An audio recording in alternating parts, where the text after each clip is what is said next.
hacemos alusión a la impartición de justicia, a la gestión del derecho en sede judicial en aquellos asuntos que exista ausencia de controversia. Ese es el matiz y la característica más importante de la jurisdicción voluntaria. Una de las partes formula una pretensión, pero no existe una oposición, no existe una litis, una controversia, un acto contencioso. Por eso pensemos, ¿por qué se llama jurisdicción voluntaria? Porque no hay litis, no hay controversia, no es un hecho contencioso. Y de persistir eventualmente un hecho contencioso, ¿cuál sería el efecto? Deja de ser voluntario y nos vamos a hacer de contencioso. Entonces, tenemos que tener claridad mental qué es un acto contencioso, qué es un acto voluntario y cuál es la finalidad, para qué nos va a servir. Empezamos con Víctor Sandoval Sánchez. Esa precisión que hice es fundamental para poder entender la jurisdicción voluntaria. Y repito, son disposiciones comunes para todos los procesos que se van a tramitar en sede de jurisdicción voluntaria. Licenciado, buenas Víctor, noches. hoy sí no te voy a admitir que me digas que no tienes el código a la mano y que estás trabajando. Fíjese, licenciado, que sí, ahora sí cargo mi código, pero estoy en labores. Y entonces, ¿para qué te conectaste si estás trabajando? Bueno, solo te creo que estás trabajando porque ya lo demostraste. Si yo Sí, no te licenciado, mirara ahí, pero aquí ando en la expectativa, igual aquí tengo mi cuaderno, igual aquí está mi código para, solo para que porque no... como a los abogados como Santo Tomás, hasta no ver, no creer. Y ahorita Sí, tu prueba es categórica y sí, licenciado, disculpe que sí te no, creo. sí, tengo que estar atendiendo clientes, entonces, mil disculpas que no pueda Bueno, apoyar en lo que es pero en la clase de hoy.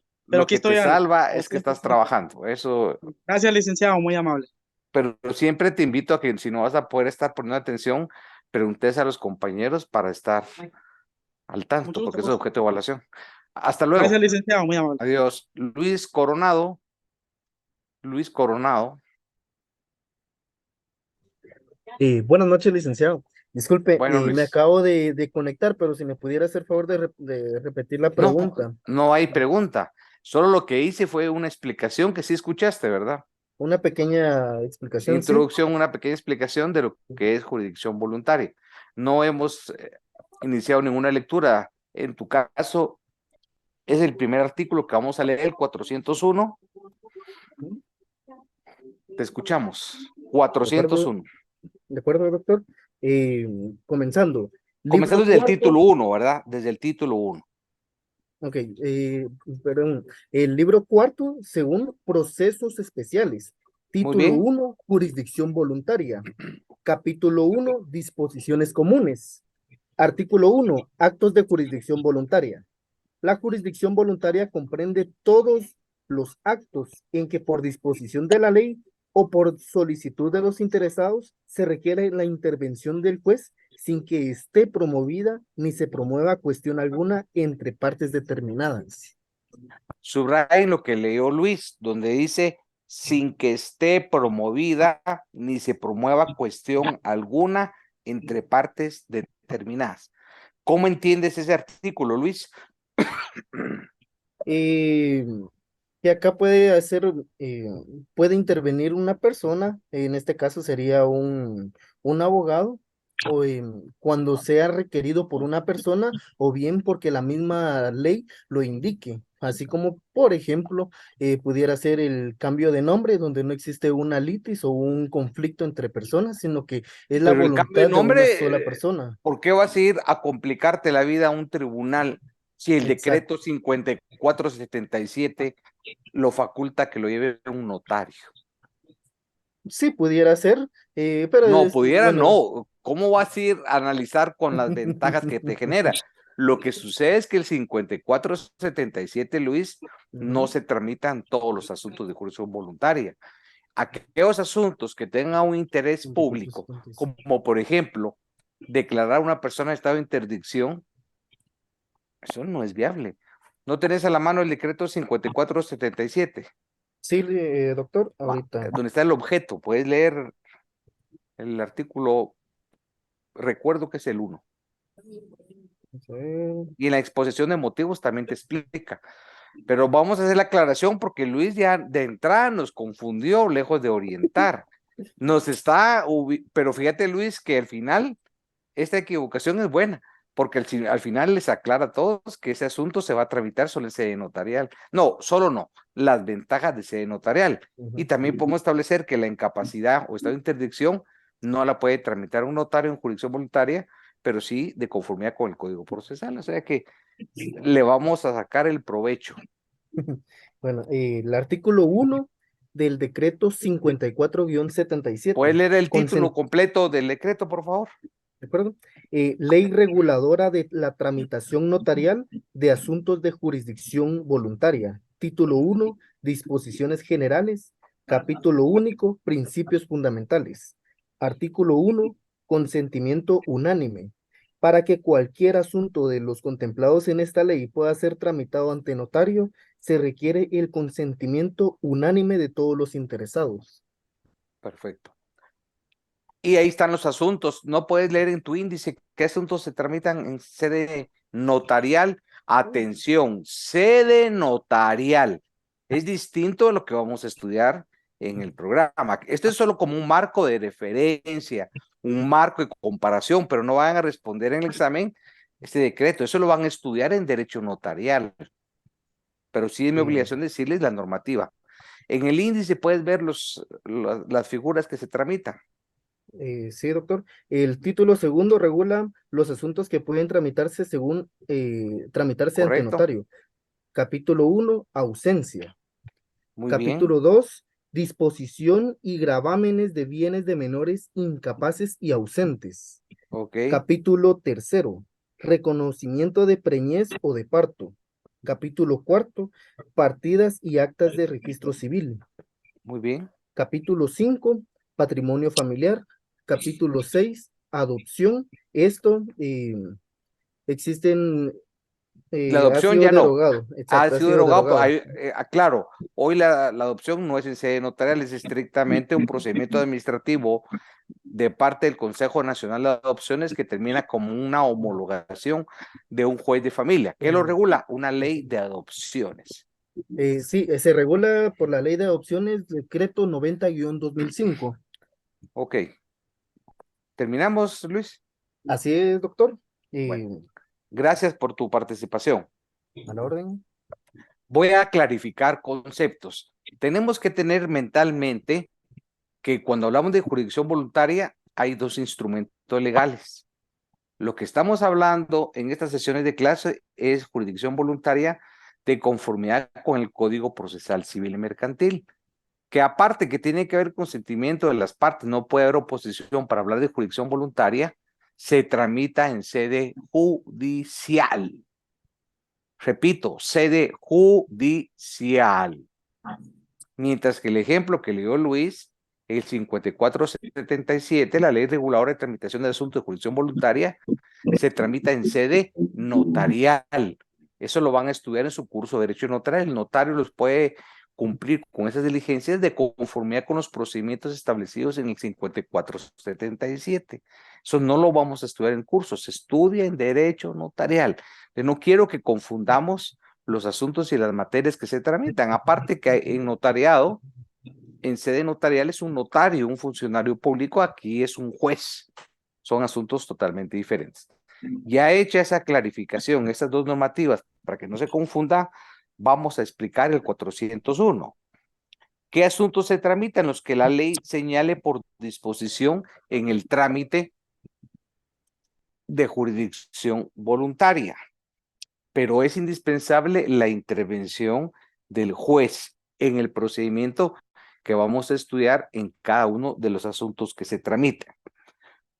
Pero hay una frase que se tiene que subrayar el 401. sin que esté promovida ni se promueva cuestión alguna entre las partes determinadas. ¿Qué significa eso? Que el requisito esencial para que haya jurisdicción voluntaria es ausencia de controversia. Ausencia de controversia. ¿En qué se traduce? Que no hay litis en jurisdicción voluntaria. Esa ausencia de controversia en la jurisdicción voluntaria quiere decir que no es un acto procesal contencioso. Los actos contenciosos donde hay controversia, donde hay litis, son todos los que hemos venido estudiando a lo largo de la clase, los distintos juicios. Ahí sí hay controversia, ahí sí hay litis, hay una disputa, hay opiniones diferentes, pretensiones contrapuestas, pretensiones yuxtapuestas. Pero a partir de esta clase de hoy no, porque estamos estudiando la materia de jurisdicción voluntaria, su propio término lo señala. ¿Y qué sucede si entre su trámite hay una oposición de una parte? Ya no puede continuar voluntario. Se suspende lo voluntario y se convierte en contencioso, pero no automáticamente. Se cierra la jurisdicción voluntaria y se debe plantear al contencioso a la vía que corresponda el asunto objeto. Pero esa es la característica esencial que ustedes tienen que grabarse. Ausencia de controversia, ausencia de litis. No es contencioso. Todo lo que hemos venido hablando es contencioso judicial. Esa es la precisión del 401 para que todos comprendamos cuáles son los actos de jurisdicción voluntaria. Jeffrey Rodas Escobar, Jeffrey Rodas Escobar.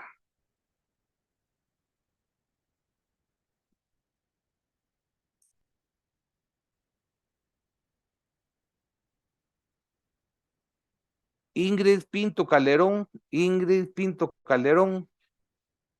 Buenas noches, doctor. Por favor, leamos el 402. Fíjese, el 402, artículo 402, principio general. Las informaciones que las leyes exigen para la realización de ciertos actos, como el otorgamiento de autorizaciones judiciales, rectificaciones de partidas, etcétera, y todos los que no estuvieran especialmente reglamentados, se sujetarán a lo dispuesto en este título, aplicándose además lo que particularmente establezcan como requisito especial las leyes respectivas. Gracias, Ingrid. Lo que leyó Ingrid es un principio general que todas las informaciones por disposición de ley que señale que se tienen que tramitar en jurisdicción voluntaria, esa van a ser los marcos de referencia y la vía o procedimiento. Y se van a sujetar al título 1, capítulo 1. El título 1 es jurisdicción voluntaria. Y si hablamos de que se van a sujetar a la titulación supletoria, quiere decir que esos casos que se establezcan en la ley y puntualmente estén regulados, se van a aplicar el principio general. Ahora, algo que es importante es en cuanto a establecer cuál es ese procedimiento y en qué consiste la solicitud de los asuntos de jurisdicción voluntaria, que es un mecanismo, un procedimiento aplicable a todos los asuntos. Es decir, por ejemplo, una declaratoria de incapacidad, se va a aplicar ese asunto, un asunto de la ausencia o muerte presunta, similar a las disposiciones relativas de administración de bienes de menores, por supuesto, pero es importante porque es una disposición común que le tenemos que poner especial atención porque es aplicable a todos los asuntos que vamos a analizar. Es como si fuera una teoría general procesal aplicable a la jurisdicción voluntaria. Para eso vamos a dar lectura al artículo 403 y por supuesto posteriormente yo voy a explicar separando las premisas del artículo 403 del título 1 denominado jurisdicción voluntaria como disposición. Misael Cabrera. Misael Cabrera.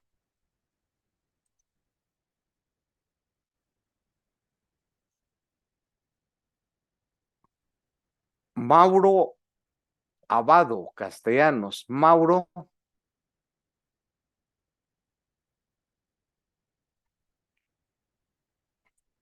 Jessica Ajanael. Mauro no está tampoco, ¿verdad? Muy bien. Jamie Guzmán. Jamie Guzmán.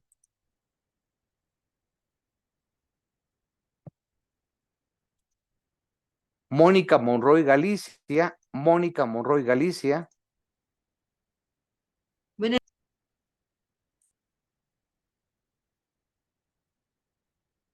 Laura Monroy. Laura Monroy.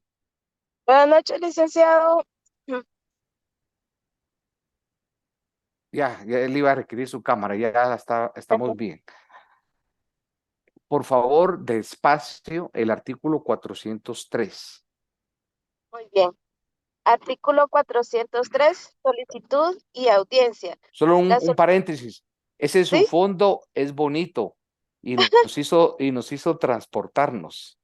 No sé si a la luna, un planeta, no lo sé, pero está relajante. Así que nos vamos a concentrar más, Laura. Bueno, las solicitudes relativas a jurisdicción voluntaria se formularán por escrito ante los jueces de primera instancia y cuando fuere necesaria la audiencia de alguna persona, se le notificará para que dentro de tercero día la evacúe. Los documentos que se presentaren y las justificaciones que se ofrecieren serán recibidos sin necesidad de citación. Se oirá al Ministerio Público. Primero, cuando la solicitud promovida afecte a los intereses públicos. Segundo, cuando se refiere a personas incapaces o ausentes. Muy bien, vamos en orden, Laura.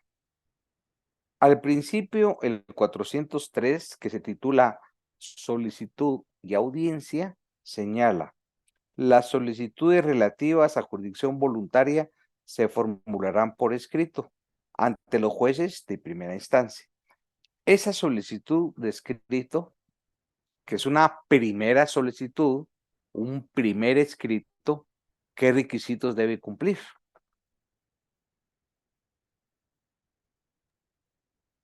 Aquí señala escrito y es un primer escrito. La norma en esta parte no lo dice, pero si yo le pregunto, usted va a redactar el primer escrito, una solicitud, por ejemplo, donde requiera la declaración de incapacidad, ese escrito, ¿qué requisitos va a cumplir? Usted lo va a redactar de conformidad con qué presupuestos. Bueno, si es como la primera solicitud que uno está ¿Cómo realizando. no? Es la primera, es que no hay nada antes. ¿Cómo no? ¿Cómo no? Es la primera. Si es el primer acto procesal. Bueno, es el primer acto procesal. En este caso se debe de llenar con todos los requisitos. Su imagen se ve ahorita como si fuera volando en la luna, el cabello le da vueltas ahorita y Es como que si voy estuviera en el bailando, nos carro, marea, pero bueno, es que voy sigamos, lo en vamos a el carro, escuchar. por eso se mira así, es que voy en el Sí, carro. Acá. es coqueta Laura, ¿va? Miren cómo se ve, como si estuviera en un escenario dando un concierto. Bueno, no la voy a cerrar los ojos y la voy a escuchar porque marea eso. Perdón. La escucho. Muy Miren bien. cómo sale del pelo. La vez con ustedes fue cuando salió el bigote o fue en la otra sección. Luis, aquí fue. Fue No sé. Sí, fue en esta, No, doctor. fue Sí, aquí, ¿verdad? doctor. Fue con Gavino, ¿no? O con el licenciado, con Poror. Fue con Gavino. Con Gavino. Ese es histórico, no se me va a olvidar. Ese, ¿se recuerdan ustedes el nombre de los mosqueteros? Había una que se llamaba Ingrid, ¿no se recuerda un nombre de los mosqueteros? D'Artagnan, doctor. Ese es el que tenía la barbita de Boror igual. ¿Se recuerda la barbita Ingrid que tenía él? O sea, parecida, ¿va? Y lo peor que borró, ni siquiera se vio cómo estaba, ni cuenta se dio. Pero en fin, y quedó grabado para la historia. Bueno, Laura, la escuchamos, pero no la vamos a ver. Ay, licenciada, se me olvidó lo que le iba a decir. Es que usted nos genera distracción con ese Miren ustedes, Luis, ¿qué parece ahí? ¿Cómo está Laura? ¿Qué impresión Como le que genera va a usted? volando. Como que va volando ahí. Ya. El pelo, mire cómo se le hace. No, es que voy en el carro, ni se mira. Bueno, nosotros sí. Bueno, entonces ahora vamos a dar la palabra a Ingrid para que no nos distraiga Laura. Ok, Gracias por gracias. participar, Laura. Ingrid, Disculpe. como es primer Licenciado, es escrito, ¿qué requisitos tenemos que cumplir? lo del artículo 61 que dice escrito inicial, Correcto. ¿Qué más? el 106 y el 107. Perfecto. Esos son fundamentales para todo escrito inicial, para toda demanda, no solo para este caso. Esos son fundamentales que ustedes lo entiendan, lo sepan leer y que lo que va a cambiar, aparte de todos los requisitos, es la parte de los hechos y la prueba. Cada caso va a ser diferente esa argumentación, pero esos requisitos estructurales sí son fundamentales. Sigamos, Ingrid. Aparte de que hicimos la aclaración de qué requisitos, en los casos que fuera necesaria la audiencia de una persona, se le va a notificar dentro del tercer día para que pueda ser evacuado. Y para eso, el artículo 403 señala, se oirá al Ministerio Público. Aquí les voy a hacer una explicación y sí es indispensable que pongan atención por la trascendencia que la explicación que les voy a dar no es para jurisdicción voluntaria, es para toda la materia procesal civil y mercantil y que también ustedes van a tener claridad cómo funciona en el marco del derecho penal, derecho procesal constitucional. Y ya estamos listos para poner atención. Cuando en materia del Código Procesal Civil y Mercantil señale el término Ministerio Público, ustedes deben entender ahí ya no Ministerio Público, deben anotar Procuraduría General de la Nación. Según el decreto 2597 del Congreso de la República, los asuntos en que se menciona al Ministerio Público es Procuraduría General de la Nación, salvo, excepto en materia penal, procesal penal y constitucional. Y eso voy a dar al final la explicación del por qué se originó con una reforma constitucional en el año 96. Pero hoy no vamos a confundir. Hay quienes todavía equivocan. Peor, confunden la Procuraduría de Derechos Humanos con la Procuraduría General. De ninguna manera. Constitucionalmente ya está explicado la función del Ministerio Público y la Procuraduría General. Así que, Ingrid, le voy a preguntar cuál es la función constitucional de la Procuraduría General de la Nación. Y no se puede equivocar, Ingrid, porque yo fui Procurador General de la Nación. Entonces, no cree que si yo fui Procurador General, un poquito conozco de la institución, Ingrid. Su micrófono, Lo conoce todo, doctor. no, todo no, pero ahí sí desde la visión práctica y les voy a explicar por qué vamos a utilizar aquí Procuraduría General. Entonces, y ante todo, Ingrid, y esto que les estamos hablando no es para hecho procesal civil, eso es en su formación como juristas para todas las áreas del derecho. ¿Qué hace la Procuraduría General de la Nación, Ingrid? Perdón. ¿Es el que representa al Estado, doctor? Muy bien, muy bien. ¿Y cómo funciona esa representación? Claro que lo representa los intereses del Estado, pero ¿cuáles son los mecanismos procesales de la defensa de los intereses del Estado? Porque hay defensa en el ámbito contencioso, hay una defensa en el orden penal, en el orden constitucional, en procesos civiles, en materia de niñez, en materia de arbitraje nacional y en materia de arbitraje internacional. También nos tocó defender al Estado en cámaras de arbitraje internacional. Entonces vemos que el universo de intereses del Estado es en todas las ramas del derecho. Laboral, por consiguiente, todas las demandas laborales contra el Estado, cualquier ministerio, quien ejerce en representación del Estado es la Procuraduría General. Entonces, si uno quiere aprender derecho y tener una universidad de la vida, es el trabajo de la Procuraduría General. Trabaja en todas las ramas del derecho internacional, por supuesto, materia de las demandas del Estado en la Corte Interamericana de Derechos Humanos. O sea, no hay materia que no sea susceptible de la defensa de los intereses del Estado. Porque decimos, representa intereses del Estado. Muy bien, pero ¿cómo? ¿A través de qué mecanismos procesales? Entonces, me puede poner solo un ejemplo y yo le explico el resto, Ingrid. ¿Algún ejemplo que usted perciba cómo la Procuraduría defiende los intereses del Estado?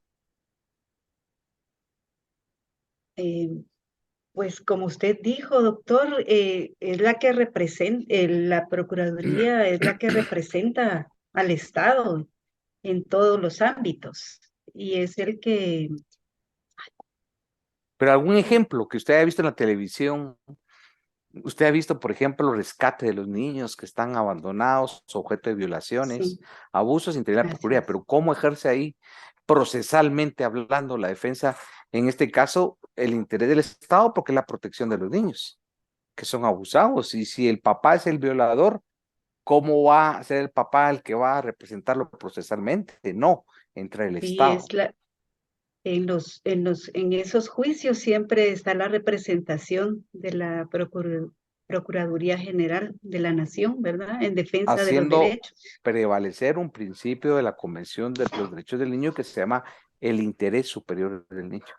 Ese va a ser el axioma y el postulado que informa a cualquier autoridad. Bueno, le voy a poner otros ejemplos de los intereses del Estado.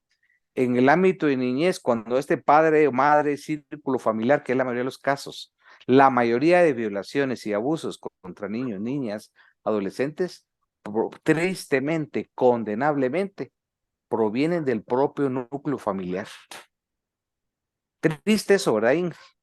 Así es, doctor. Que sea el padre, el tío, el abuelo, el pastor de la iglesia o el cura. Yo le Y estoy hablando ellos, no con enfoque ideológico, no, le estoy hablando desde mi práctica de procurador general con base en la teoría de los casos que nos llegaban. De los 100 casos de abusos, 95 del núcleo familiar, cuñados, personas que tienen acceso a la familia y muchas veces también los líderes religiosos, bajo ciertos engaños, abusando de niños y niñas adolescentes con el consentimiento de los padres. Y es muy penoso también ver cuando se le preguntaba a la madre, mire, ¿por qué permitía que el padre violara a su hija? Porque ella era la sometida, porque si lo denunciamos ya no íbamos a tener el ingreso de comida. Nos respondían también porque si no se va a ir de la casa y ella lo quería. Es decir, la madre se convierte en esos delitos que son continuados en una autora del delito a través de la complicidad, porque la las formas de complicidad. advertir no eran por denuncia de la mamá, eran por otras formas, porque el colegio, la escuela advertía un bajo rendimiento escolar, se empezaba la investigación y se llegaba a establecer.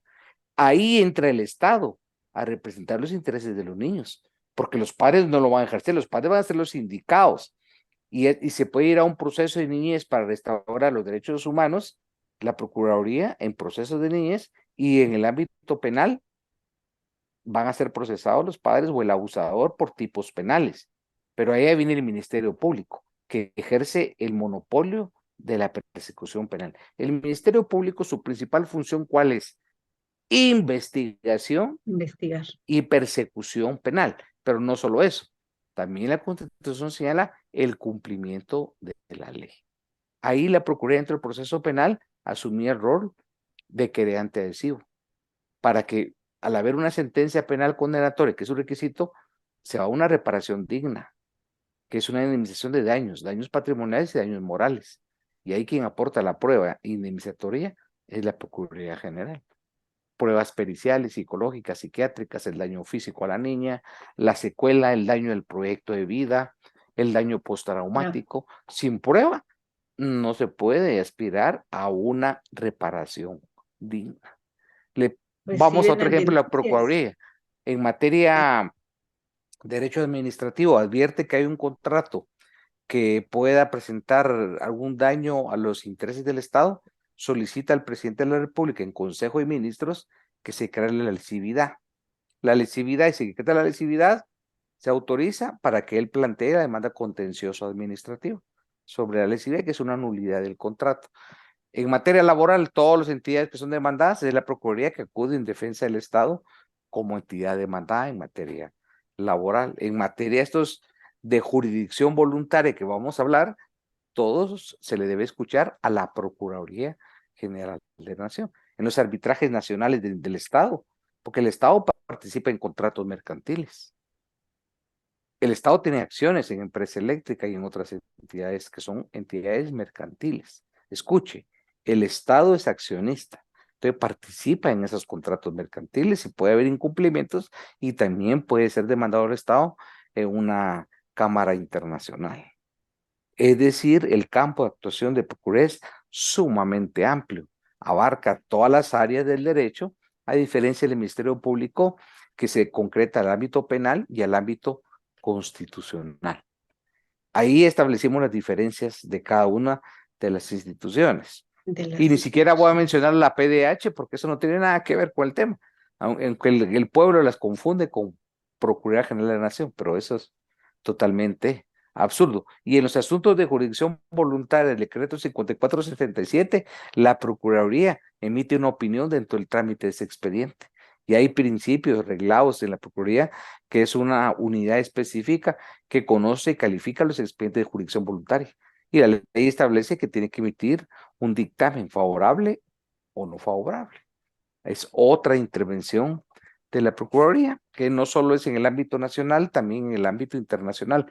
Las demandas que se plantean por violaciones de derechos humanos de parte del Estado de Guatemala contra un ciudadano, se plantea la demanda en la Corte Interamericana y acude la Procuraduría y la unidad que se llama, que tiene 1 año y medio, que es la Comisión Presidencial de Derechos Humanos, que ahora se llama COPADE.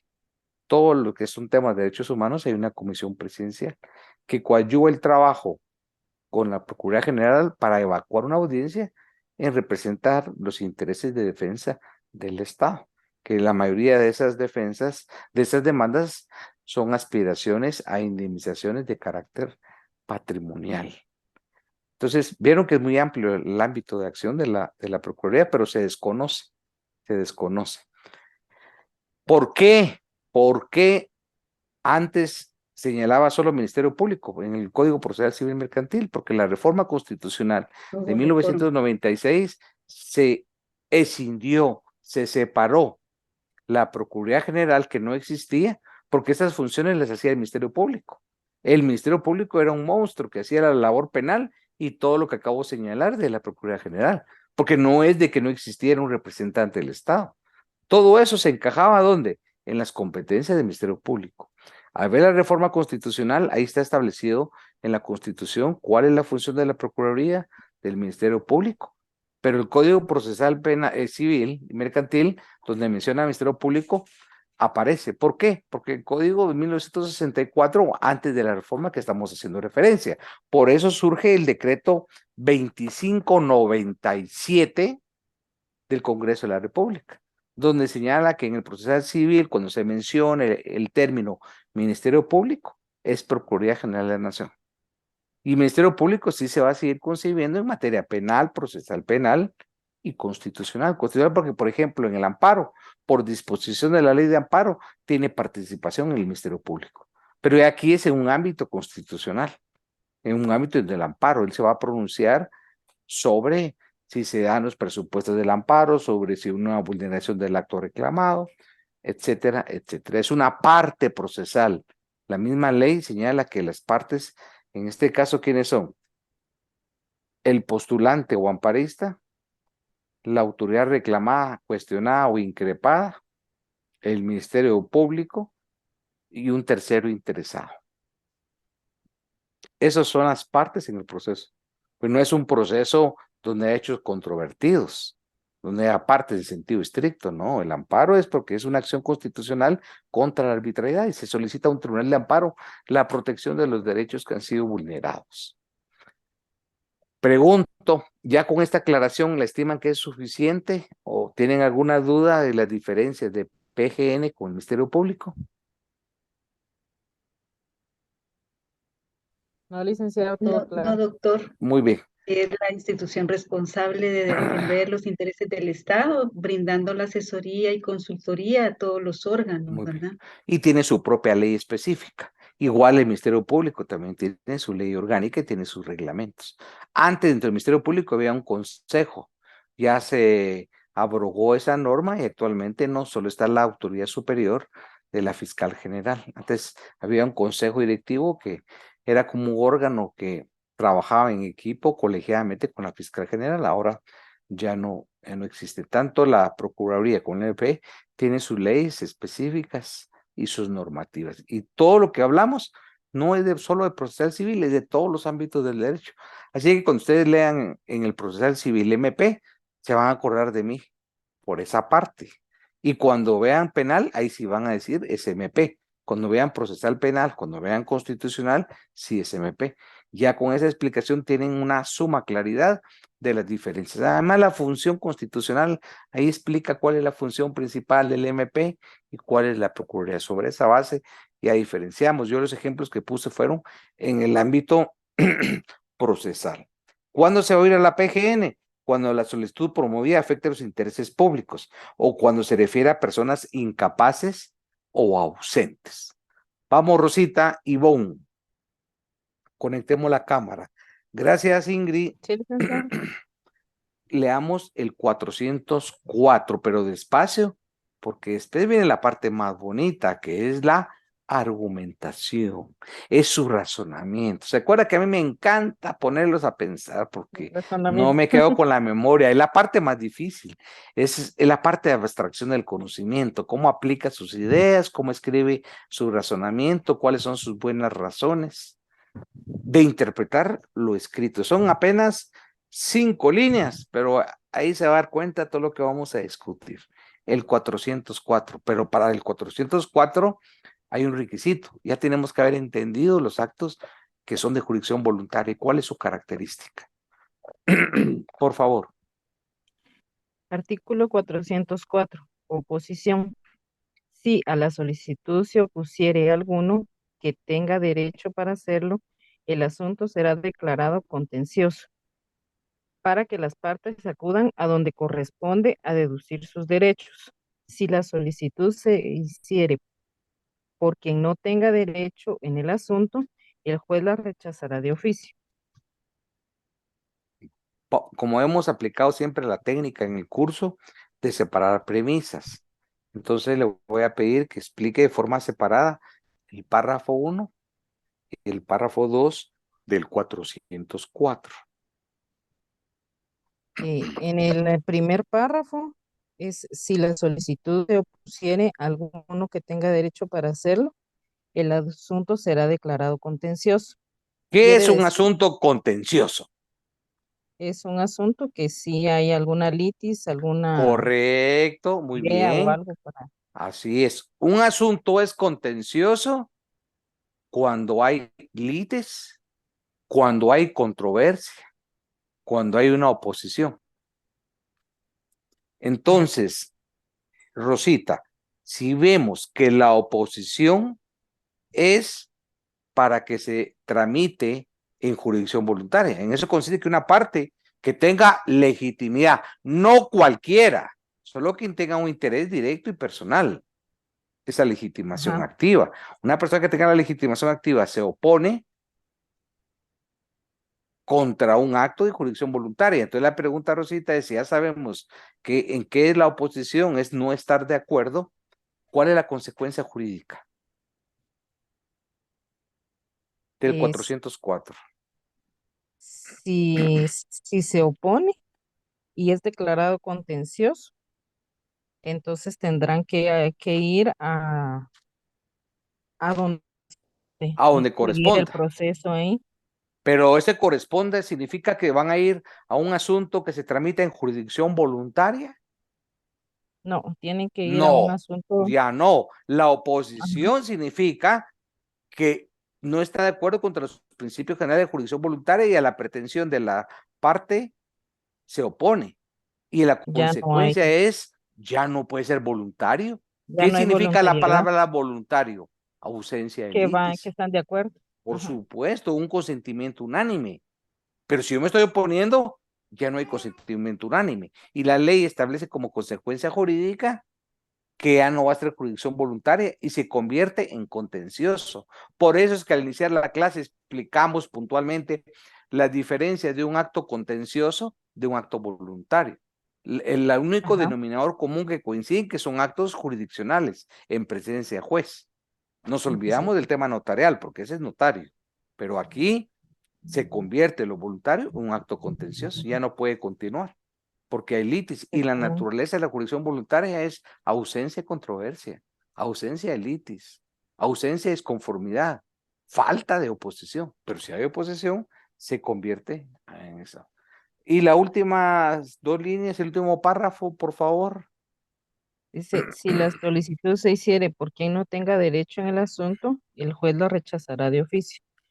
O sea que si alguien, algún tercero que no tenga ningún derecho en el asunto llega, entonces el juez definitivamente lo va a rechazar Muy bien. ya ¿Y cuál de es el oficio. efecto procesal del rechazo? Si el Que juez lo igualmente rechaza, ¿cuál es el efecto? tendrían que ir a donde corresponde a seguir su litigio. No, no, no. Analice. No, está equivocada. Los dos párrafos son distintos supuestos y los dos párrafos tienen consecuencias diferentes. Por eso es de que nosotros acostumbramos esta técnica de estudiarlos separados. Y cuando ustedes estudien, tienen que hacerlo de esa forma. No podemos leerlo de corrido. Pero su primera interpretación, el primer párrafo, lo interpretó bien, Rosita. Ahora el segundo, no. O sea, su explicación correcta fue parcial. Vamos a darle la palabra a alguien, Rosita, para ver su razonamiento de Nixon Morales. Gracias, Rosita. O sea, lo que estamos dando con Rosita nos sirve a todos, porque estamos en una explicación para todas y todos. Nixon, ¿Qué tal, licenciado? Buenas noches. ¿por qué está equivocada, Rosita? Bueno, No basta con decir está equivocada, hay que argumentar, razonar, dar buenas razones, justificar por qué está. Ya le ayudé yo con decirle que está equivocada. así es. Bueno, según lo que yo entiendo, si se rechaza de oficio, pues se debería de continuar con el proceso. Por supuesto, por supuesto, por supuesto. Y Rosita le aplicó la consecuencia igual que al primer párrafo. Y los dos párrafos, Nixon, tienen tratamiento diferente en el efecto procesal. ¿Por qué? Ah, porque uno es voluntario, ¿no? No. Tu respuesta fue correcta, el segundo. Ahorita no vas a hacerme quedar mal en que respondiste bien el segundo, pero ahorita ya vas a hacer una interpretación global. Ujú. Te lo voy a repetir. En el primero, si es el legitimado, el efecto procesal es que ya no se continúa en jurisdicción voluntaria y te vas a ir ¿a dónde? A un contencioso. Contencioso quiere decir donde haya controversia, donde haya litis, Controversia. no contencioso administrativo, no. Ujú, Va, ahora en el segundo lo acabas de explicar, pero ujú. son dos consecuencias opuestas. El primero ya no continúa la jurisdicción voluntaria porque hay oposición, ya no hay consentimiento unánime, ya hay controversia, entonces se naturaliza, ya no puede seguir jurisdicción voluntaria. Y en el segundo respondiste Sí. bien, me Sí. dijiste, continúa el trámite de Ujú. jurisdicción voluntaria, expresado de otra manera, no se va a lo contencioso. A otro lado. Ujú. a Sino la que controversia. continúa en el mismo proceso. Continúa, no hay controversia por una razón. Quien planteó la acción no está legitimado, no tiene un interés directo y personal. Entonces al final se opuso, pero no la persona que le asista el derecho. Jurídicamente es como si quien se opuso no existe procesalmente. Pero el juez lo rechaza. No fue declarada con lugar la oposición. Y al no declarar con lugar, como dijiste, continúa la jurisdicción voluntaria. Por eso es que la misma norma te regula dos supuestos diferentes, con dos consecuencias diferentes. El primero si está Correcto. legitimado, Ujú. y la consecuencia es que te vas a un proceso El con contencioso. controversia, con litis. El segundo, Ujú. como no está legitimado, no se le toma en cuenta y continúa la jurisdicción voluntaria. Licenciado, ya Correcto. entendí. Sí, yo también. Lo que pasa es que se rechaza la solicitud que hace el tercero, no se rechaza el acto en sí, ¿verdad? Así es. Es que el secreto para diferenciar los dos supuestos es el siguiente. En el primer párrafo, quien lo plantea sí está legitimado activamente, tiene un interés legítimo y directo. En el segundo, es un extraño que no tiene interés, entonces el juez no tiene por qué admitir la oposición. Las consecuencias son las que señalé. Gracias por su atención y nos vemos el próximo viernes estudiando ya el tema de la declaratoria de incapacidad, el trámite, artículos 406 al 410. Son pocos artículos, pero nos va a obligar a regresar a estudiar la incapacidad, a regresar a estudiar la ausencia, que tenemos que leer esas normas sustantivas y diferenciar la incapacidad y la ausencia para poder entender lo procesal. Y ahí vamos a hacer un estudio hasta de ciertos temas de salud mental. Que tengan un estupendo fin de semana. Bendiciones. Bendiciones, doctor. Adiós. Doctor, muchas Ya, gracias. Cuídense mucho. licenciado. Feliz fin de semana. Buen descanso.